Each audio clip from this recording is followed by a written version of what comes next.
இது 1000 ஐட்டம் போட்டுக்கலாம். சரிங்களா? ரிப்போர்ட்ஸ் எடுத்துக்கலாம். என்னென்ன ஐட்டம் எவ்வளோ சேல்ஸுன்ட்டு ஸ்டாக் வேணாலும் மெயின்டைன் பண்ணிக்கலாம். ரிப்போர்ட்ஸ் வந்து பென்ட்ரைவில் காப்பி பண்ணிக்கலாங்க. எக்ஸல் ஃபார்மேட்டில் வந்துடும். இப்போ ஆல்ரெடி நம்ம இதில் ஐட்டம்ஸ்லாம் ஃபீட் பண்ணியிருக்கோம். சரிங்களா? இப்போ நேராக ஐட்டம் கோடு ப்ரெஸ் பண்ணால் பில்லிங்க்கு எப்படின்னா ஐட்டம் கோடு ஒன்றுன்னு கொடுத்தீங்கன்னா டீன்ட்டு வந்துடும். என்ட்ரு கொடுத்தீங்கன்னா குவான்டிட்டி என்ற வரும். இப்போ 2 குவான்டிட்டினா 2ங்க. இன்னொரு என்டர் கொடுத்தீங்கன்னா அடுத்த ஐட்டம் கோடு கேட்கும். 2வதாக காஃபி. சரிங்களா? என்ட்ரு கொடுத்து இது போதும், இந்த கோடு ஒன்றே போதுன்னா இன்னொரு என்ட்ரு கொடுத்தீங்கன்னா அப்படியே இன்னொரு ஐட்டம் கோடு கேட்கும்.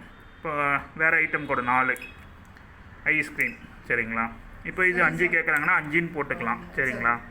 கொடுத்துட்டு நீங்கள் என்ட்ரு பண்ணிங்கன்னா உங்களுக்கு போதுன்னா அப்படியே இன்னொரு என்ட்ரு பண்ணிங்கன்னா வியூ ஆகும்.